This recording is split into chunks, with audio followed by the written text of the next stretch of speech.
2, 3.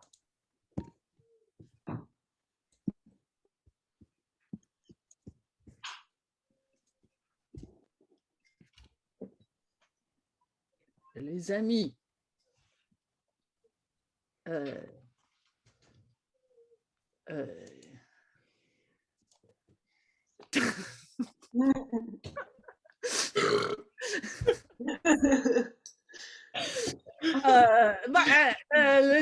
les amis, il n'y a rien qui réjouisse plus après le vin. Il n'y a rien qui réjouisse plus que les femmes, étant donné à l'homme pour sa nécessité et compagnie, mais les femmes, elles ne doivent, pour le moins, aller après le vin, étant la femme l'objet le plus beau et le plus aimable de tous ceux qui se regardent dans cet univers et de tous les dons que Dieu a faits à l'humaine créature. Il n'y en a point un plus grand que le don de la femme. D'autant que par la force et vertu d'Icelle, l'esprit s'efflue à la contemplation et la contemplation amène par degré le désir des choses divines. Il se voit que par son moyen, l'homme s'oublie soi-même et que, jetant l'œil sur le visage d'une femme, les membres, comme d'un épouvantement, frémissent. Ils deviennent chauds comme feu et froids comme marbre, en un même temps et non autrement que celui qui a vu à l'imprévu quelque chose de divine se trouve agité et travaillé d'une ferveur céleste. Enfin, reprenant ses esprits et retournant à soi-même, révéré avec sa pensée, s'incline avec l'entendement et reconnaissant ce qui est dû à une divinité, s'offre sur l'autel du cœur d'une dame pour victime et sacrifice. Qui occasionna une série de parler des femmes, outre ce qu'elles doivent pour le moins aller après le vin, si elles ne veulent aller après l'eau. Les femmes prennent place à part, et qu'elles prient les hommes de parler modestement d'elles, puisqu'ils avaient délibéré de parler des femmes, et qu'on leur fit à savoir, afin de défendre leurs bons droits.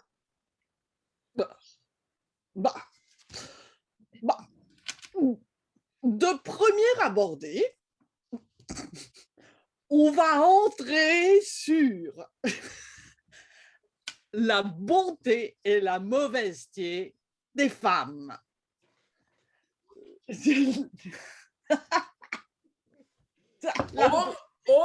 Avions-nous en nos serrés une qui soutenait toujours les femmes, disant qu'il ne leur demandait rien et qu'elle l'avait bien payé.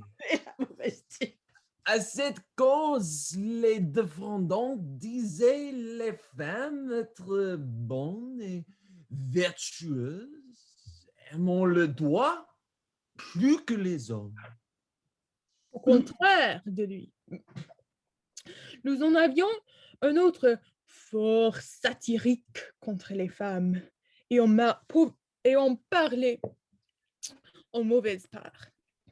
L'on ne saurait imaginer chose plus ennuyeuse et méchante que la femme, suivant Ménandre, qui dit que la mauvaise femme est le trésor de tout mot, et que là où sont les femmes, les mots ne les abandonnent plus que les puces font les chiens. Celui qui défendait les femmes va demander à leur adversaire quelle raison il y avait de dire que les femmes n'étaient pas guère sages, cela étant autant comme qui dirait les femmes ne sont pas sages auprès des hommes, les comparant l'un à l'autre.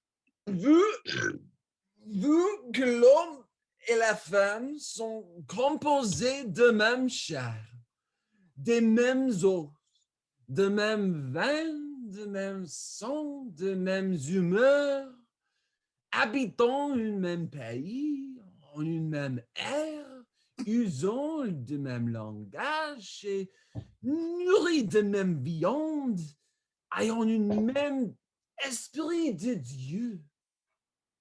Que si on les blâme d'être inconstantes et folles en leur amour, ce n'est pas par défaut d'entendement qui soit aux femmes. Et en ayant eu au monde infini, et en ayant eu au monde infini qui eussent pu bien enseigner les hommes à vivre, et aussi encore bien à aimer, si l'amour eût été chose qui se pût enseigner. Mais avec tout cela, je ne crois pas, ajouta ce défenseur des femmes, qu'il y ait en ce monde plus basse et infortunée condition que celle des femmes. Car si elle parle à vous, incontinente, vous estimez qu'elle meurt d'amour. Si elles ne vous disent rien, vous croyez qu'elles sont fantastiques, altérées et qu'elles aiment ailleurs. Elles n'ont aucune privauté qui ne vous semble démesurée. Si elles se taisent, vous les dites bêtes. Si elles parlent, qu'elles sont ennuyeuses et insupportables. Et si elles vous aiment autant comme il leur est possible, vous croirez qu'elles sont méchantes. Si elles vous mettent en oubli et s'éloignent des occasions d'être diffamées, vous direz qu'elles sont inconstantes et peu fermes en un propos. De façon qui n'est en la puissance de la femme de se faire paraître à l'endroit des hommes bonne ou mauvaise, sinon en tant qu'elle se propose de ne sortir jamais de ce que requiert leur inclination. Pourquoi donc appellerez-vous, disait-il, les femmes un débile sexe? Pourquoi les accuserez-vous d'être promptes à se courroucer, vu que la femme ayant la chair molle et fluide, elle est bien aisée d'être éprise et enflammée par tout le corps, mais aussi elle est bientôt éteinte, principalement si elle est réprimée par l'eau qui sont les pleurs. Cette honnête dame répliqua ainsi. Ce n'est ni l'humidité, ni la froideur, ni autre chose qui empêche de nous enivrer, ainsi que nous sommes plus sages et plus sobres que vous autres, ayant en nos corps autant ou plus de chaleur que vous, qui cause l'appétit de boire, et ayant bu, aide à la chaleur du vin à faire monter les vapeurs et la tête, et nous enivrerait si nous buvions autant comme vous. Qui fait que nous frouillons par l'expérience que les femmes endurent mieux le froid que les hommes et ne demandent pas tant d'habillement. N'est-ce pas qu'elles sont plus chaudes? Car si les femmes sont plus froides que les hommes, elles ne boivent pas donc tant qu'eux, parce que l'appétit de bien boire vient de chaleur, et tant plus un homme est chaud, tant plus il est sujet au vin, et le vin lui est plus contraire. Le vin, par sa chaleur et sécheresse, étant pernicieux et dommageable à toute nature chaude et sèche, même eau chaude et humide, comme les enfants. Ah, que l'homme soit plus chaud que la femme. Il a peur de ce qu'elle est faible, timide et peureuse. Et d'autant plus les hommes sont chauds, tant plus sont-ils forts, vaillants et hardis. étant plus aussi, ils boivent et aiment le vin. À cause de la chaleur qui échauffe aussi bien les poumons que tout le reste du corps. D'où vient l'envie de boire, étant la soif un appétit d'humeur et de froideur. L'envie donc de boire et la force et hardiesse viennent d'une même cause, qui est la chaleur. Or, nous ne sommes fortes ni hardis. Nous ne sommes pas donc si attirés ni sujets au vin que les hommes, qui sont plus hardis et forts que nous, vu que la force et hardiesse viennent de la même cause que leur altération. Et de fait, on a observé les plus vaillants et hardis être sujets au vin. Et la vaillance bien souvent conjointe au vin.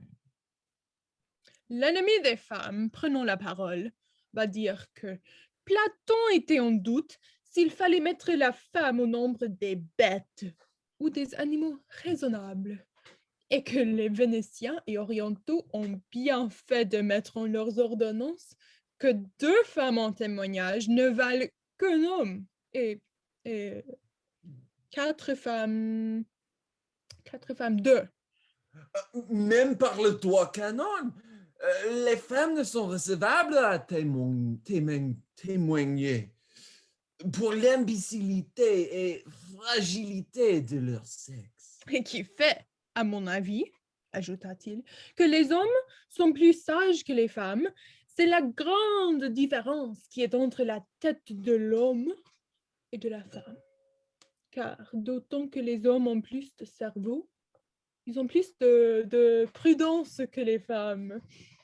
Ou bien c'est que les sutures de la tête sont plus apparentes aux hommes qu'aux femmes parce qu'ils sont plus chauds et c'est le propre de la chaleur d'ouvrir les pores.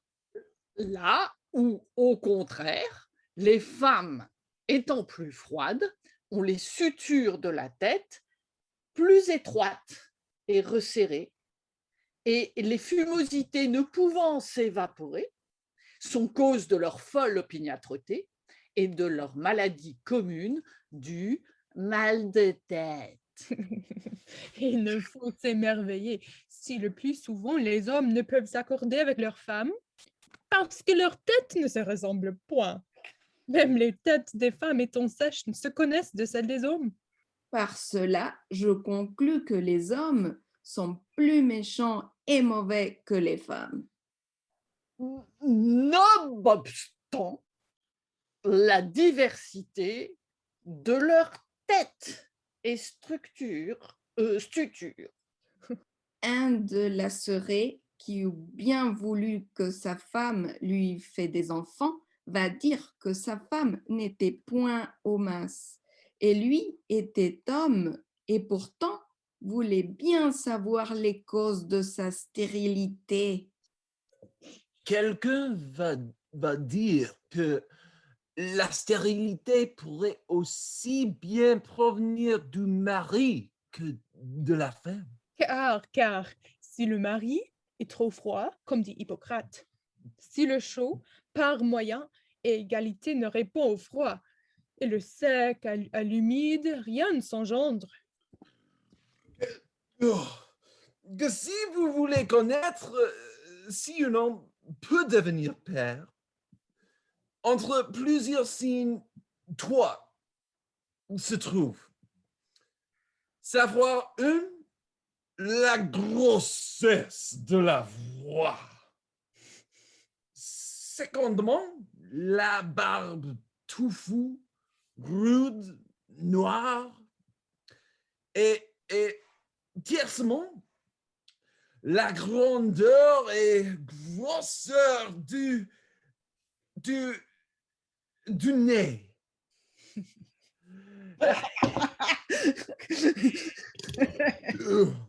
Étant chose assurée que les châtrés ont la voix grêle et féminine, les conduits du corps s'étrécissant, et parce ne pouvant recevoir beaucoup d'air et d'esprit, ne faut s'émerveiller s'ils ont la voix petite.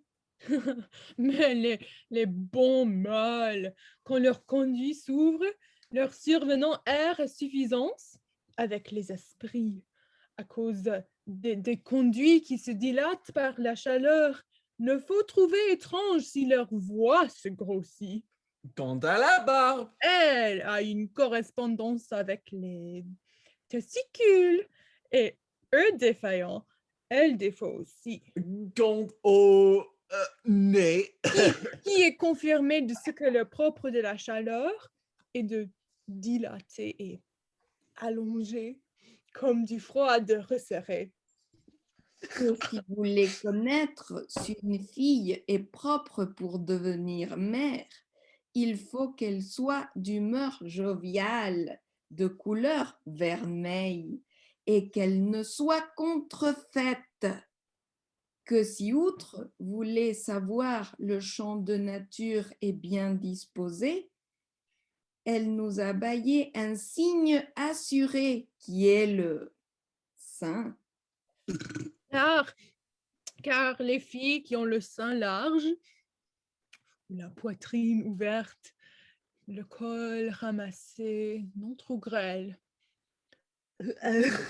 on dirait rondes et médiocrement gros, les reins assez amples et le bassin de hanches spacieux. L'orge, est que la piacidite se porte bien. Les autres signes se peuvent remarquer à l'œil, à qui voudra prendre garde. Ah, ce n'est sans cause que les filles tiennent, pour la plupart hein, des filles, les filles tiennent leur poitrine et estomac découverts pour montrer qu'elles peuvent porter enfant. Non que ce soit par lasciveté. Non, non. Il fut leur demander si le trop grand plaisir des hommes pouvait être cause de stérilité, aussi bien que le grand plaisir des femmes. Oui, me semble plus qu'il en fut dit. Étant le propos interrompu par cette question, qui prenait plus grand plaisir, des hommes ou des femmes? Les uns répondirent qu'également, le prouvant par une réponse de femme qui est bien commune, car quand elle eut demandé si les hommes y prenaient autant de plaisir que les femmes, et qu'on lui eut dit oui, Je m'ébahis donc, dit-elle, qu'il n'y retourne plus souvent. un qui tenait l'opinion des Arabes maintenait que c'était les femmes. Celui qui tenait le contraire va dire que cela n'était véritable, car si ainsi était, disait-il, les femmes rechercheraient les mâles, et nous voyons le contraire. Pour accorder ces diverses opinions, il se leva un d'entre les autres qui parla ainsi. Je pense que la femme prend moins de plaisir que l'homme, mais que le plaisir de la femme dure plus que celui de l'homme.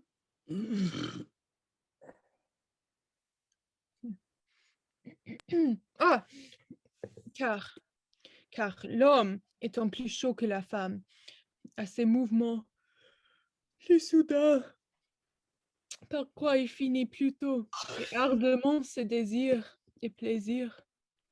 mais la femme, comme elle est plus froide, tarde et lente dans ses actions, aussi elle va froidement accomplissant sa volupté.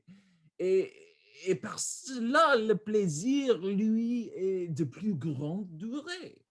Par quoi on prit occasion de mettre en avant qui fait que les hommes aiment mieux les belles femmes que les laides, vu que de nuit, toutes femmes sont femmes, et de nuit, tous chats sont gris. De nuit, toutes femmes sont femmes, et de nuit, tous chats sont gris.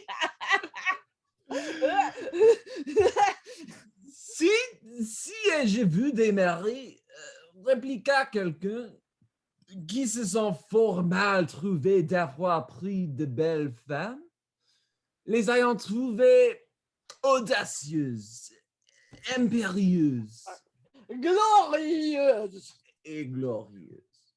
Et disait que s'il était à marier et qu'ils fussent au choix, tendrait moins aux belles qu'aux laides. Que si on a une laide femme, il faut faire comme un de nos voisins qui met un sac sur le visage à la femme qu'on la veut accommoder. Mais aujourd'hui, elle y est si accoutumée que quand elle voit son mari retourner de la ville et entrer dans la maison, elle lui demande: Mon mari, prendrais-je le sac?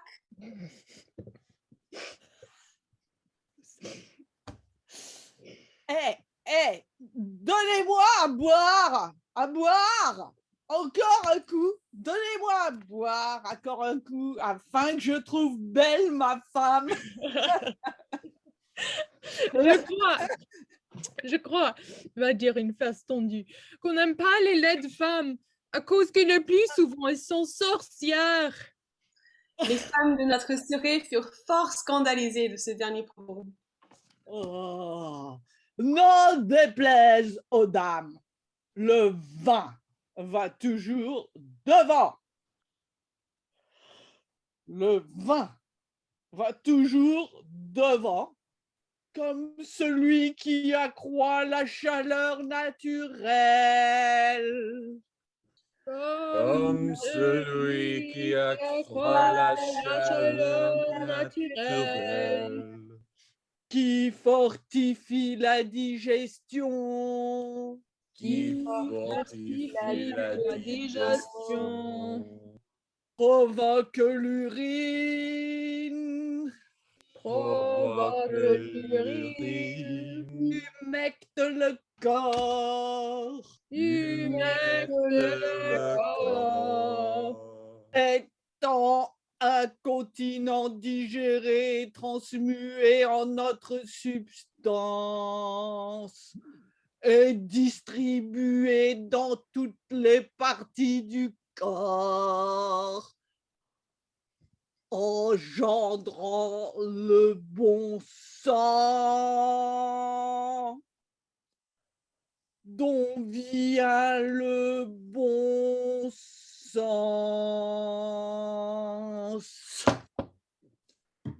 Bon sang.